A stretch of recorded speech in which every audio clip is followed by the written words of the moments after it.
I'm Huples Cat.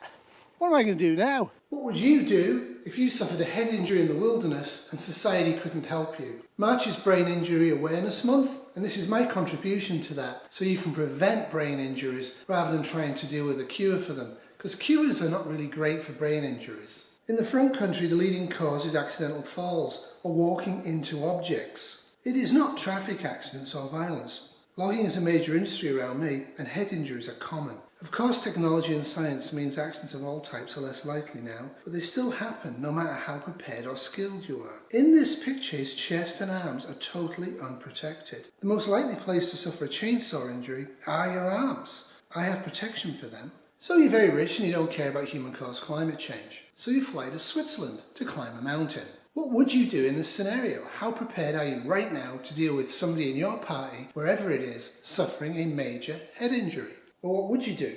Stop the bleeding? How? And how much pressure would you put on it? What position should your victim be in? Of course you can fall and hit your head in your own house or backyard. Still, do you know what to do now and in a disaster? The focus in wilderness first aid and most prepping videos is evacuation, stabilization, monitoring, evacuation. This will be unhelpful in a major disaster. Don't panic, I'm not going to go medical on you in this video, but evacuation assessment is the main focus. But in a disaster there may be no way to reach or to be reached by advanced medical aid, or it might no longer even exist. A traumatic brain injury, a head injury, a concussion are all the same things. With mild ones, you're going to see symptoms for 10 days or so after the injury. A moderate or severe one, you're going to see symptoms for the rest of your life. This study found what I found. Other than assessing an evacuation, actual factual things to treat it are missing. The data is very much lacking here, so the range is 3.3% to 34.8%. When you get data ranges like that, typically it tells you the data is pointless. But if we assume best case that 3.3% of people suffer a head injury in the wild, I visit the wilds of Canada daily because I live in them. And I've often been in nature and often done races on trails in very remote areas. I've suffered around about 10 severe head injuries during my life by doing things like that. But most of my head injuries have been in the house, by falling, or by smacking my head into things. Still, if you're going to write a paper about head injuries in the wild, you've got to make sure you have significant numbers of people. But I do think the ranges are ridiculous here. You're going to do the ABCs of first aid, of course. But dealing with ABCs of healthcare is not the focus of this video, but you should know them now anyway. One of the good things to know which you might want to learn is the Canadian C-spine rule. But please use caution if you're going to use it. A paralysed or quadriplegic person will not live very long in a disaster, and in the here and now is going to have a significantly reduced quality and quantity of life. Let's go back to the Swiss Alps or even to your own garden. What are you going to do next? Your safety is always first. Dying or getting injured isn't a good first move. Safety first. Use the 4 steps. Don't rush in, evaluate the scene, protect your health, and take an inventory before moving towards the victim. This won't take long, but remember others. If they stay put or move, will they also then be at risk of injury? It's very easy to focus on the victim. It's not easy to focus on the scene. This is a good list of safety risks, but remember they're very much scene and event dependent. However, knowing these and being flexible and adding your own or removing the ones that don't exist in your scene is helpful. There are many aids to treatment, but a CT scan and an air ambulance might never be available in a disaster. Pre-hospital care or the March H&D is a helpful tool. Massive bleeding? It will kill, so treat it first. Airway, spine? You cannot intubate or give oxygen or anti-epileptics, but you can avoid moving the head and trunk separately. Respiration? You can use rescue breathing, I hope. If it's safe to do so, I hope you know which position to put people in so they can breathe easier. Circulation? Get the head well below the legs if it is safe to put them in that position. Offer water if it's safe for them to drink. Consider rectal rehydration if they can't drink. Think about hypo and hypothermia, especially if it's raining. This is critical from the start. Make sure that your casualty isn't going to get very cold or very hot. This is really not good for the brain. It's also not good for you. Remember that. While you're playing hero, while you're saving lives, are you actually going to get hypothermic or hyperthermic or dehydrated? Think about yourself as well on a regular basis whilst treating injuries in the wild. Hike heli. Are you going to hike out or are you going to helicopter out? Put the person's head at 30 degrees to the horizontal. However, keep the trunk in alignment with the head. Keep the head straight. If the victim won't allow you to do this, don't use violence to force it. Okay, you're going to hike, carry them out, or ask for a rescue. I would suggest carrying out people is actually going to be extremely difficult unless it's snowpack, downhill, and you have a large group and you have a sled. However, head injuries in those circumstances are often unlikely because of the snowpack, unless you've driven into a tree. In a major disaster and you know there's no help ever going to come, nor can you ever get to help in a timely fashion, you're going to have to treat at the scene and think about how much effort that will take versus the likely outcome. If you're going to stop treating early. However, be aware of the person's friends and loved ones around you. You might have to sort of treat for a long time, pretending to treat without using much supplies because of them. I'm not joking about this. In the ICU, we often did codes for an awfully long period of time. Disability, assess them often, but more on that later.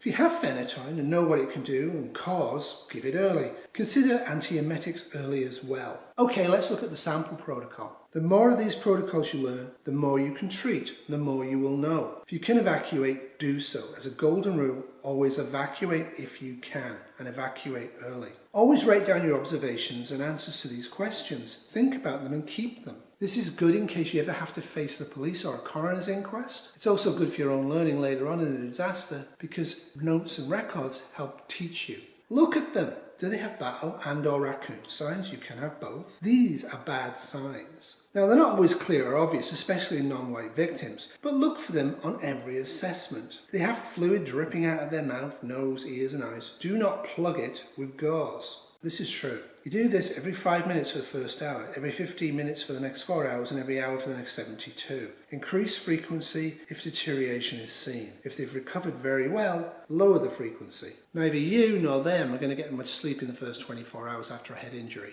AVPU is helpful. What are you going to do if they are unconscious and you cannot get rescued? If we think worst case, we think about the difficulties. This isn't just somebody's had a bump on the head and they feel a bit woozy. Somebody's had their fall and they're not awake, even when you squeeze them. Now, I did promise you all minimal medicine, but head injuries come in many forms and severities. The thing is, in a disaster, you really don't need to know any of this. The brain is complex, the treatment is minimal. We don't really have much we can do. Knowing what is normal and abnormal can really help you with your decision making. But neurosurgical nursing and neurosurgical medicine is not as complex as many try to make it seem. In neurosurgery, there are two types of surgery, little spoon and big spoon. For massive head injuries in the operating room, they put a plastic bag next to the person's head and use a spoon to remove the dead and damaged brain tissue. I recommend high heli evacuation as soon as possible for all minor head injuries in normal times. Often if people go unconscious for a few seconds after a fall or after a bang to the head, neither they nor you will ever know that. Get out of the backcountry immediately. Your hike, your canoe trip, your rock climbing trip, it's nothing compared to someone's life. Cancel it. Get out. If they deteriorate, you want them close to a hospital, not 50 miles away from one in a forest. Why? But why? Why, Huples? Why? But why, Huples? Why? These are two types of head injury, and really they're not the only types. But the epidural is sneaky and fast. It is a common cause of sudden death a day or so after a minor head injury. If society is up and functional, you want them to be in a hospital ASAP, not in the backcountry if you have an epidural bleed to deal with. They will feel absolutely fine for quite a long time before the blood suddenly bursts and they lose their brain stem function. Now, prevention is always better than cure for anything. This is always going to be true in normal times and in disasters and in both the front and the back country. So we want to avoid falls. We want to walk slowly, we want to climb slowly, we want to use intentional thought. Consider using hiking poles. Make sure you have good footwear. Avoid doing the activities when you are very tired or overburdened. Focus much more and take more rests when the terrain is hard. Do not push through terrain because you're slow. Use helmets in high-speed sports. Make sure you do them and make sure you enjoy them. Oh, and avoid triggering violence in others. Of course, speed might often be safer than actual safety in some circumstances. So we all just stand up and put our bikes up in front of us? Yeah. Gets here. Oh! Okay, go. No. Why don't we all stand and put our bikes We up? gotta stay together. We all be big. Get out of here! Good! Keep your breath. Hey! Hey!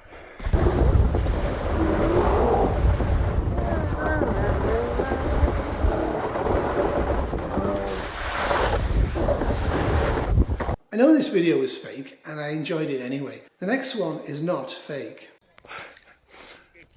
Bă, tu ești nebun? Nu ai voie aici. Nu ai voie aici. Haide, dragul, hai.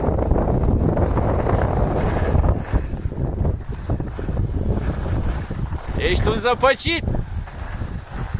E că vine ursul. Haideți, dați-i drumul ușurel.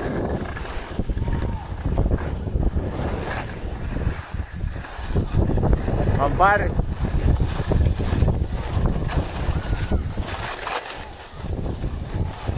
But in a major disaster, what can you do for major head injuries? Assess and assess and assess. I'm going to show you some techniques and methods to do this. There are a lot, and there's more than I'm covering here.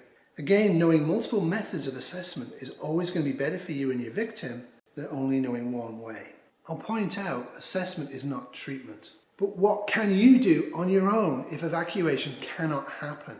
Know the signs and symptoms of a head injury, assess for them and see if they are stable, improving or deteriorating. This is the one and only disaster scenario where a neurosurgeon actually would be more helpful to have with you than an ICU, ED nurse, veterinarian or an EMT or fire service personnel. Keep them still. Do not use pressure on the head for any reason. Do not shove gauze into them for any reason other than massive blood loss. If they have foreign objects sticking in their head, leave it there.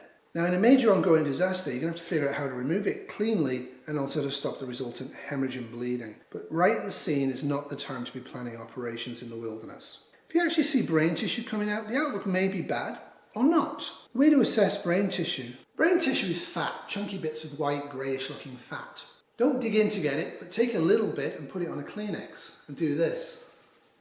When you open it up, if there's still solid stuff in there, it's brain tissue. Cerebral synovial fluid is also covering the brain and the spinal cord. You see clear liquid leaking out or dripping out, get a Kleenex, put a little bit of it on the Kleenex, leave it for a bit, and then open it up.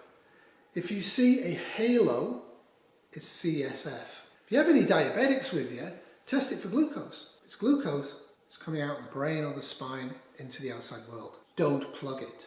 Cover the open area of the brain tissue with sterile, normal saline loosely or use potable drinking water, hopefully boiled and cooled if you have the time to do that. Keep it covered, do not push stuff back in. Over time they'll get sepsis and die, or it will slough off and they'll have a scar. If it's clearly dead because it's black, you might want to start removing bits of it using tweezers, but again you want to be very cautious doing brain surgery without a license. You might get sued. And that's why I fight for you, Albuquerque. Better call Saul. Dalton, attorney at law. 505-164-CALL. 505-164-CALL. These are my recommended actions to do in a major disaster for head injuries. They're all more Hail Mary than effective, but if you have nothing else, well, at least you have this. There are other eye tests to do. None of these treat anything, but do help you make decisions.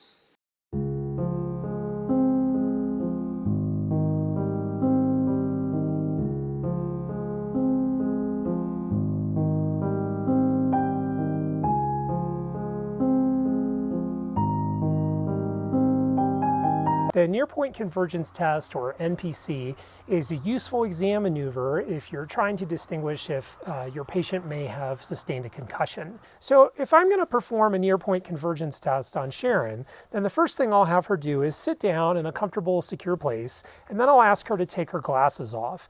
As we examine the ability of the eyes to converge and focus close into the face, there can be some error caused by refraction through the lenses at a very oblique angle. So it's helpful to have the patient remove their glasses, but if they have contacts on, you could leave those in place. So then I'm going to have Sharon hold the 0 marking of the tape measure on the tip of her nose with a couple fingers there.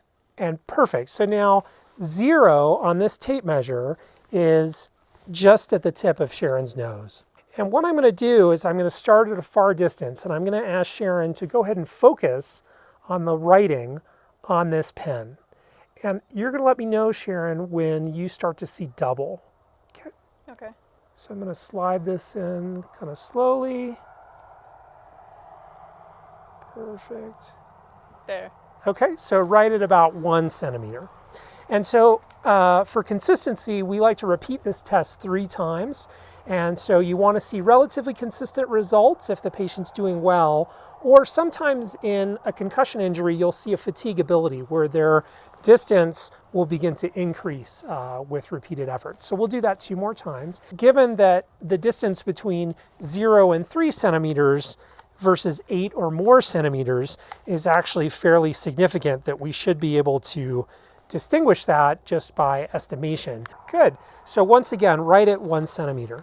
So that's great. So Sharon's results were 1 centimeter, 1 centimeter, 1 centimeter. We would document that as 1/1/1. And so this is a result that's consistent with Sharon not having a concussion. If you're seeing numbers of 8 centimeters or greater where they begin to see double, that is consistent with a concussion or perhaps a more severe head injury. You start to see where the tape measure is really not essential if you're just doing this for a rough measurement in the field setting. When I'm performing the exam maneuver, I'm looking at the patient and I'm looking at their eyes. As they start to focus closer and closer, their eyes should converge and actually become a little bit cross-eye appearing in the last few centimeters.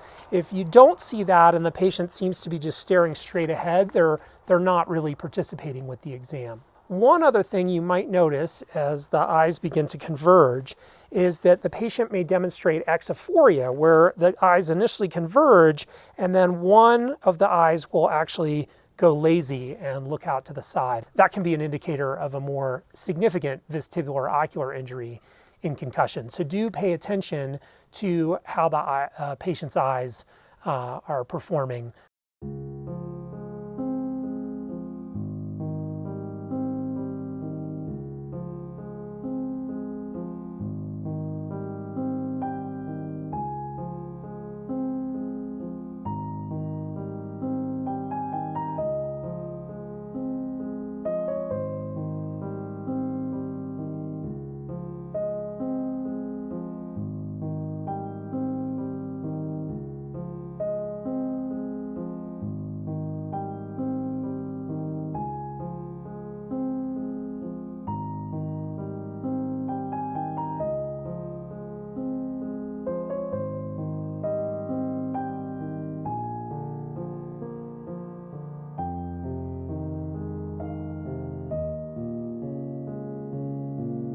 Afterwards, rest their mind and body, hydrate them well unless they have a severe head injury. In that case, run them dry, about 2 litres of fluid in 24 hours, unless they've got a severe temperature. And a severe temperature is a really bad sign with a head injury. Return them to normal activity, slowly and carefully with frequent rest breaks if it's too much for them. They're not going to be functional for at least 2 weeks. Pushing them is not a good idea. Now, I'm not recommending you drill into their head unless it is dire, there is no help, there will be no help, and they are dying. Signs of this are unconsciousness, the pulse rate is dropping very rapidly and dropping and dropping. This is called bradycardia if you want to sound medical. Even before you reach for the Black & Decker, think about this, think about it carefully. I would try it because I understand brain anatomy, I understand the layers of brain, what's in the brain, the parts of the brain, what they do. You may not have that knowledge, you can quickly brush up on it, and remember, if you want to do brain surgery, unless they've actually got an epidural bleed and collapse and are obviously dying, their pupils are not working and they're not breathing very well and they have almost no heart rate,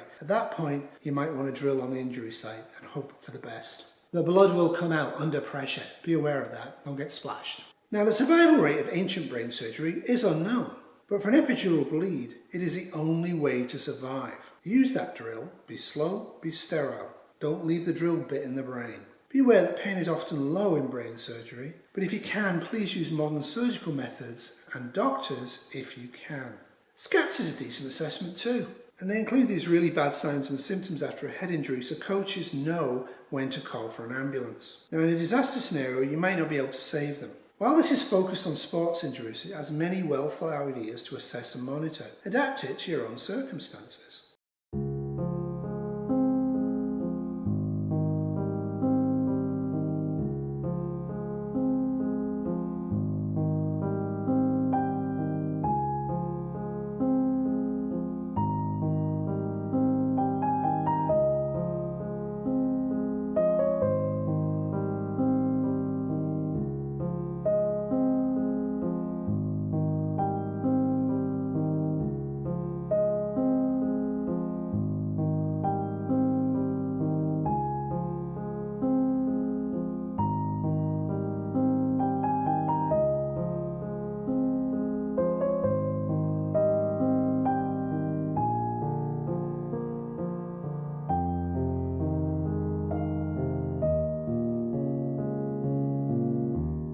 As I said, SCAT's has decent advice. Use it in your own circumstances, but if you have to do brain surgery with a drill, I'd advise a wee nip of alcohol for everyone first. The critical phase of any head injury is going to be the first 72 hours. Once you get beyond that without any problems, you're probably going to be fine, but you want to avoid repeat head injuries. A concussion, a head injury, TBI, they're all the same thing, can ruin your life. Avoid having them happen to you.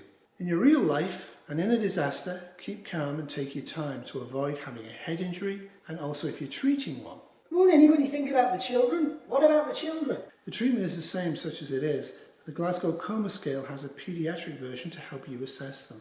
So that one had much less information than I was hoping to find, but it is what it is. When there's very little you can do, you need to focus on the basics. Turn them every hour or so gently, make sure they don't get chest infections, try and keep them hydrated if you can. The ability to deal with an unconscious person in a disaster is not going to be easy, nor, I would argue, would it be sustainable in the long haul. Knowing some information is always going to be better than not knowing any. With that said, I hope you have a great day. Thanks for watching. Doodles. This has been a Concussed Terrier production 2024.